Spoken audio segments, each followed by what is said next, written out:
The palace went silent as a devastating announcement shook the nation. King Charles's condition has turned critical. Camilla, nowhere in sight, reportedly broke down in tears behind closed doors. What followed wasn't just heartbreak. It was the quiet unraveling of a royal era. The monarchy will never be the same. The announcement that stopped the nation. At 10:17 a.m., the palace press secretary stepped out, holding a single sheet of paper. His voice was calm, the words brief, but the silence between them heavy. His Majesty's condition has deteriorated. Further updates will be provided when appropriate. No elaboration, no comfort, just a cold shift in language, from optimism to finality. The kind of phrasing royal watchers know too well. Something is very wrong. Outside Buckingham Palace, reporters stood frozen. Social feeds surged. Phones rang across newsrooms. This was no routine statement. This was a preparation. The kind that comes before history changes. Inside the palace, the energy had already shifted. For weeks, whispers had floated about missed meetings, visible weight loss, and unusual stillness around the king. But this was confirmation. Not that Charles was unwell, but that he may not recover. Camilla was nowhere to be seen. She was scheduled to attend a charity gala that evening. Her name was printed on the programs. Her outfit had already been delivered to the venue, but by mid-morning, her team had quietly canceled. No statement, no excuse, just a whispered instruction: Her Majesty will not attend. And then, nothing. Where was she? Why wasn't she beside her husband? Why had she vanished in the monarchy's darkest hour? By noon, the press had caught on, not just to Charles's condition, but to Camilla's absence. Trending hashtags exploded. #, where is Camilla? #Queen in crisis. #silent consort. One reporter put it plainly on live television. This is not just a health update. This is the sound of a monarchy bracing for impact. And the people could feel it. Royal fans gathered outside the palace gates. Some held candles. Others brought flowers. But most stood silently, waiting. Not for reassurance, but for the inevitable. Because the tone had shifted. The language had changed. And King Charles, the man who waited 70 years for the crown, may now be preparing to leave it behind, far sooner than anyone expected. Behind the palace walls, the secrets unravel. For the public, the deterioration seemed sudden. But behind closed doors, the truth had been unraveling for months. Charles's illness wasn't new, just carefully disguised. His reduced schedule, the vague explanations, the string of canceled appearances, all painted a picture. But now, the palace's illusion was falling apart. According to internal sources, doctors had been visiting Clarence House multiple times a week since October 2024. Not for routine checkups, but for monitoring, managing, preparing. One insider leaked that during a private strategy meeting in December, Charles briefly lost consciousness. The moment was downplayed, never acknowledged publicly, and scrubbed from internal logs. But the senior aide who witnessed it was reassigned days later. And suddenly, moments from the past took on new meaning. The May 2023 coronation, once celebrated as the dawn of a new reign, now seemed more like a farewell performance. The energy, the urgency, the pageantry pushed forward despite his visible fatigue. Was it not a beginning? but a carefully staged ending. Another revelation came from staff who noticed unusual movements within the palace in recent weeks. Boxes quietly removed from Charles's private study. Paintings switched out. Files redirected to Kensington Palace instead of Clarence House. It wasn't just that the story slipped from the palace's hands, it was that they never had full control to begin with. Because as the king's condition worsened, it wasn't Camilla who stepped in. It was William, and not with hesitation, but strategy. While the public waited for updates, the palace machinery was already shifting into a new alignment, one that made room for transition, whether official or not. Doctors stopped offering timelines, aides stopped smiling in the hallways, and royal photographers, the ones always told to capture optimism, were told to hold their lenses. As for Camilla, her absence became more than a mystery. It became a symbol of unraveling loyalty, of emotional collapse, or perhaps of guilt. And in the background, one question started to echo, softly, then louder. Who's really holding the crown? Now that the king can't, Camilla's absence sparks a storm. The announcement hit the airwaves like thunder, but Camilla's absence? That's what started the storm. She didn't show up that day, or the next, or the next. In total, 3 high-profile events came and went without her, including her own charity gala, a fundraiser she'd personally built for over a decade. No explanation, just a quiet cancellation followed by complete silence. Palace aides chalked it up to rest. But insiders told a different story. Camilla wasn't at the palace. She'd retreated to Ray Mill House, her private residence, and hadn't spoken to senior staff since leaving. One aide described her state as visibly shaken, refusing visitors, locking herself away from all press. This wasn't protocol. This wasn't privacy. This was retreat. And in the absence of answers, the public filled the silence with speculation. Was she sick? Was she afraid?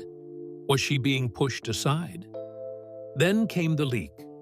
4 words, whispered inside a planning meeting, caught by a staffer and repeated to the press. You bring her ghost back, and you bury us all with her. That quote exploded. Headlines dissected every syllable. Commentators connected it immediately to Diana. Because one truth was becoming clearer by the day. Camilla's reign had always been built on borrowed time. As long as the past stayed quiet, she was safe. But now, with Charles declining and Diana's name rising again, Camilla's position had gone from fragile to exposed. Public opinion shifted fast. Online polls showed Camilla's approval plummet by double digits in under a week. On social media, hashtags like #WhereIsTheQueen and #GhostOfDiana trended for days. Photos resurfaced, clips replayed. People remembered the years of scandal and the years of silence. Now, in the king's darkest moment, Camilla wasn't beside him. And the image that burned across the nation was simple. An empty chair, a silent queen, and a monarchy already preparing for someone else to lead. What came next confirmed it. Not in a press release, not in a headline, but in a quiet initiative launched without the king's permission. William and Catherine take the reins. It happened on March 1st, 2025, without fanfare, without ceremony, but with a single post that changed everything. The Prince and Princess of Wales launched the Diana Initiative, a mental health project dedicated to children and young people in partnership with the NHS. But it wasn't just the name that caught attention, it was the timing. The king was too unwell to appear. Camilla was still in hiding. And now here was William, standing at the center of a public rollout, invoking his mother's legacy without consulting the palace first. The post went live at 9 a.m. By noon, the internet had erupted. Hashtag Diana's legacy. Hashtag Queen Catherine. The future is now. Royal reporters scrambled. The palace gave no official statement, but one insider confirmed what everyone suspected. This did not come through Clarence House. It came straight from Kensington. And it wasn't just about William anymore. Catherine stood beside him during the launch, composed, measured, glowing in a soft blue suit. She gave a brief but powerful speech about hope, legacy, and moving forward. She didn't mention Camilla. She didn't have to. Because in that moment, the public made their choice. Polls showed it instantly. Catherine's approval surged to 81%, surpassing even William's. Royal fans began referring to her not as future queen, but as the only queen that matters. Photos of her standing in front of Diana's portrait went viral. One journalist called her the living embodiment of the crown's conscience. Camilla was still silent, and the silence was now deafening. Inside the palace, staff began shifting. Memos were forwarded not to Charles's team, but to William's. Invitations were rerouted. Public schedules were redrawn. The king hadn't abdicated, but the heir had activated. One royal biographer put it simply: Charles may still wear the crown, but William and Catherine now hold the weight of it. The Diana Initiative wasn't just a charity. It was a declaration that the future of the monarchy no longer needed to ask permission from the past.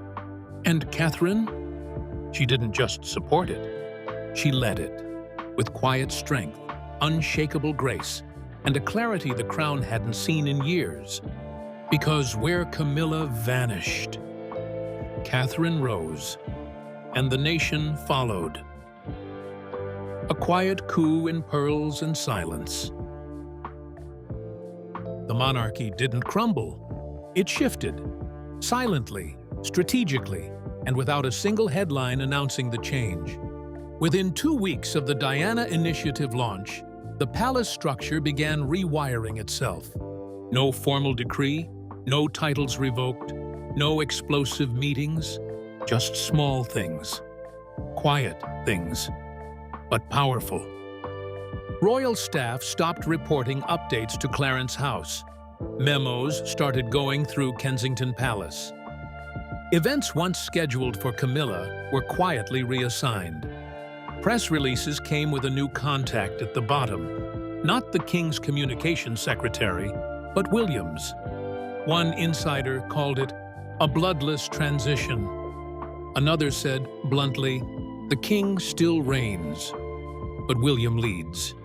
Behind closed doors, even the royal courtiers who once kept their distance from the Prince and Princess of Wales were now reaching out. Meetings shifted to their schedule. Decisions were routed to their team. Camilla, still absent, had become an afterthought. And that was the most devastating detail of all. For years, she'd fought to be accepted, first by the family, then by the public. Now, in a matter of days, the influence she once held had dissolved like smoke. Not with a scandal, not with a confrontation, but with a silence too loud to ignore. Royal protocol was being rewritten, not in law, but in behavior. The crown hadn't passed hands, but it had passed weight. And in this new balance, Camilla's pearls meant little compared to Catherine's poise. William, meanwhile, wasn't just attending more engagements. He was setting the tone. His speeches shifted from supporting His Majesty's vision to the future we must build. Even world leaders began addressing him differently. Not the Prince of Wales, but Your Royal Highness and future sovereign. At one closed-door meeting, a senior diplomat reportedly asked, "Should we loop Clarence House in?" And the aide replied, "It's no longer necessary." That quiet sentence said everything. The coup had already happened, not with rebellion, not with fire, but with organization, compassion, and clarity. And Catherine? She moved through it all with unshakable grace. No drama, no retaliation, just presence. While Camilla hid behind curtains, Catherine stood before the world, and the monarchy followed her. A father-son fracture that changed everything. It was supposed to be a private conversation, but in the royal family, nothing private stays that way for long. On March 3rd, William visited Clarence House, unannounced. The king, growing weaker, had asked to see him. They spoke for just 30 minutes. No press, no aides, no cameras. But what happened inside that room reshaped the future. Charles reportedly sat upright, composed but frail, his voice soft. He gestured to a nearby newspaper, one with Catherine's face on the front page, beneath a headline that read, "Queen in all but name." He didn't ask about the initiative or the power shift. He asked a single question. Is this monarchy now ruled by memory? And William, never one to waver, gave the only answer he could. It's not memory, Father. It's relevance. That was the moment Charles knew the change wasn't coming. It had already arrived, not with a coronation, but with a choice. William didn't gloat. He didn't argue, but he made it clear. He wouldn't slow down. He was no longer waiting in the wings, not because he wanted power, but because the world had made it necessary. The king reportedly nodded, not in approval, in resignation. He knew what was coming next. After that meeting, everything changed behind palace walls. Senior aides began referring to William in internal memos as the acting sovereign. His security detail increased. Catherine began receiving briefings meant for queens, not consorts. Charles was not removed, but he was sidelined, and it broke him.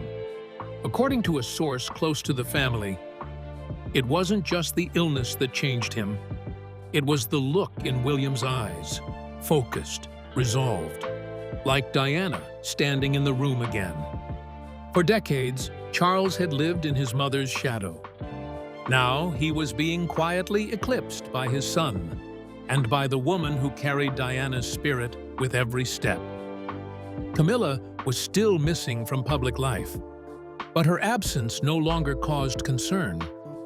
It caused relief, because for the first time in a long time, the monarchy felt stable again.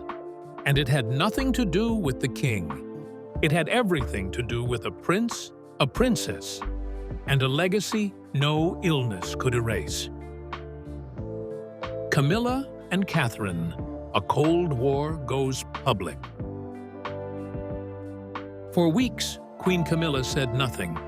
But silence only works when the world is quiet, and the world was anything but. She had been absent, replaced, pushed to the edge of the royal frame.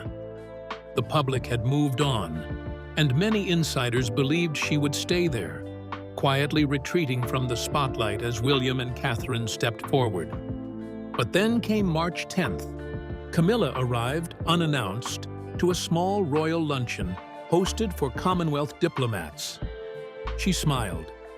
She posed. But behind her eyes, something had shifted. Gone was the warmth she'd spent years building. In its place, cold calculation.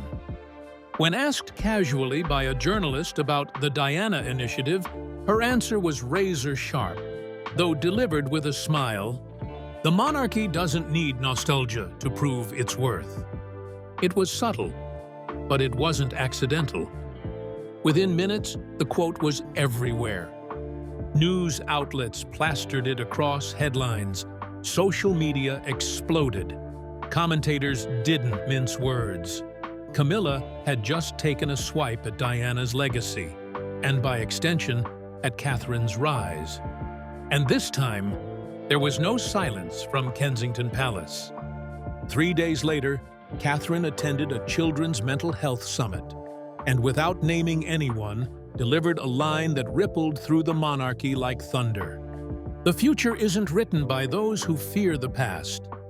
It's shaped by those willing to learn from it together. She didn't flinch. She didn't break her poise. But the message landed exactly where it needed to.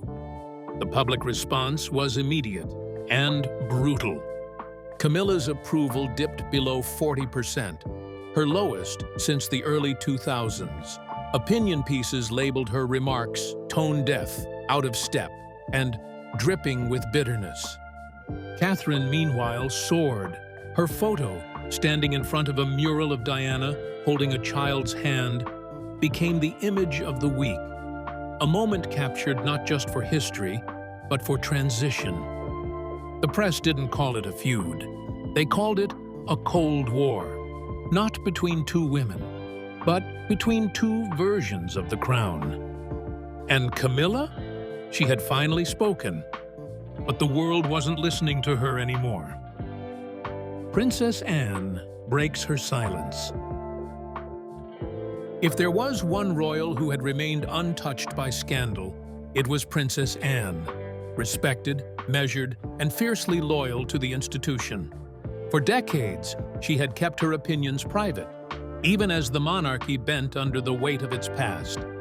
But on March 14th, during a visit to a veterans' hospital in Kent, Anne was asked by a journalist, casually, off mic, whether she had seen the press reaction to Camilla's comments about nostalgia. She stopped, smiled, and said only this: "It's out of touch. Always has been." That was it. One sentence. But that sentence cracked something wide open. For years, Anne had been a quiet force, a symbol of discipline, loyalty, and no-nonsense duty. But now, she had taken a side, publicly, deliberately. And it wasn't Camilla's. Royal insiders called it the moment the dam broke. One palace staffer told a reporter, "When Anne speaks, everyone listens." Because Anne doesn't speak unless it matters. Photos from that same event showed Anne refusing to stand next to Camilla during a group photo. The space between them wasn't just physical, it was ideological. And in that space, Catherine rose even higher.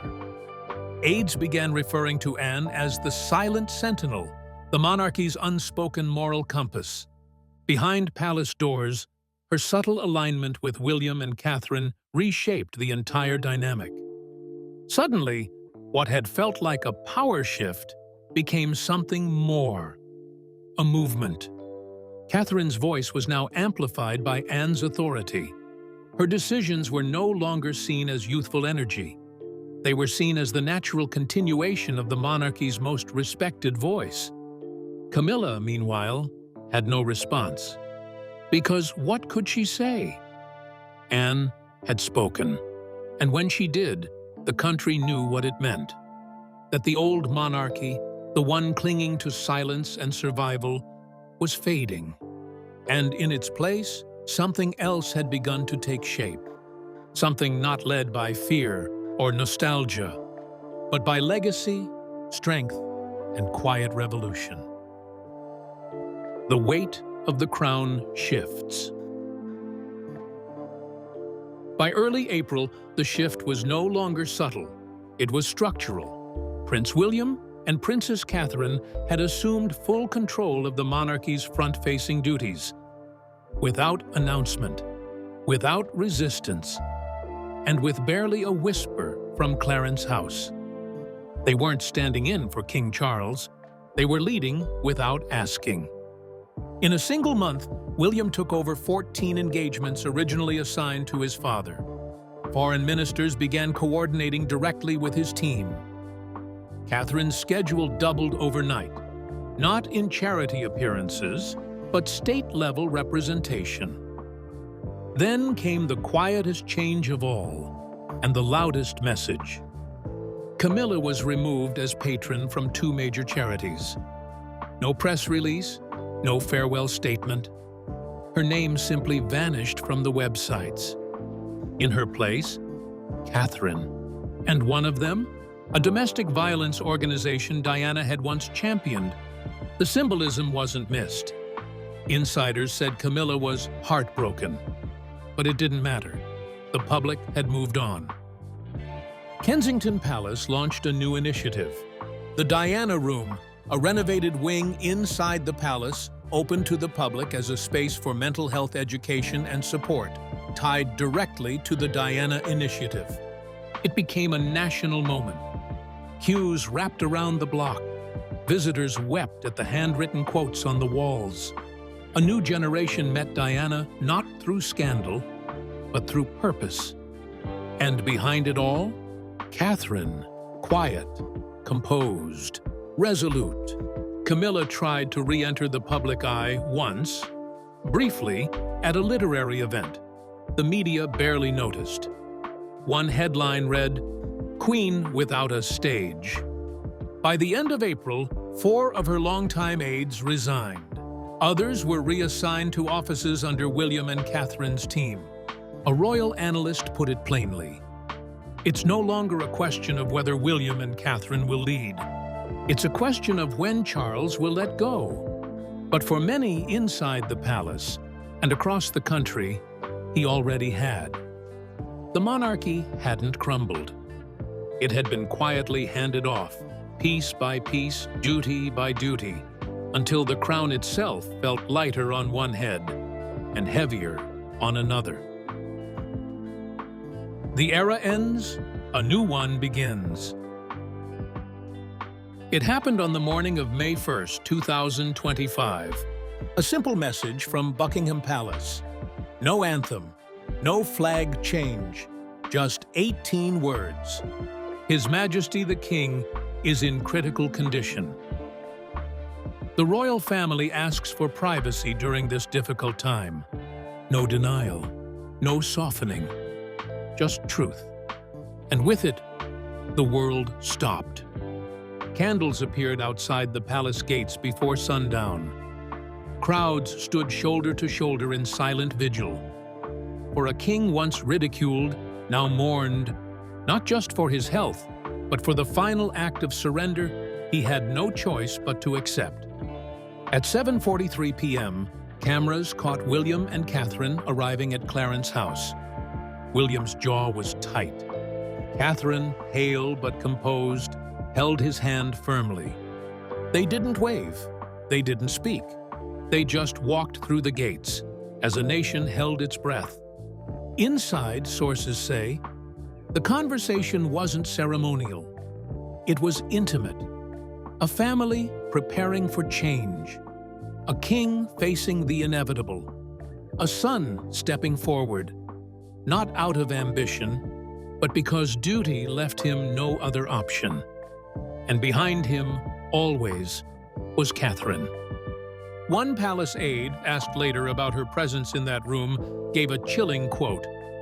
She didn't speak much, but every decision in that room had her fingerprints on it. She's been the quiet regent all along. Camilla wasn't there. She remained at Raymill House. No statement, no appearance. Her chapter, for now, was closed. The crown hadn't been passed, but its shape had changed. What once symbolized tradition and protection now pointed toward truth and relevance. And as the Union Jack fluttered against a darkening sky, one thing became crystal clear. The old monarchy had ended, not with abdication, not with scandal, but with a quiet revolution built on legacy, loss, and unshakable grace. And in its place rose a new royal era, not defined by who wore the crown, but by who had earned it. Camilla's tears marked the end of an era. But it's Catherine's calm, that signals what's next.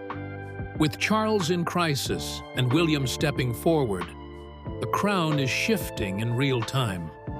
This isn't just a royal update, it's a royal reset. The future is already here, and Camilla isn't in it.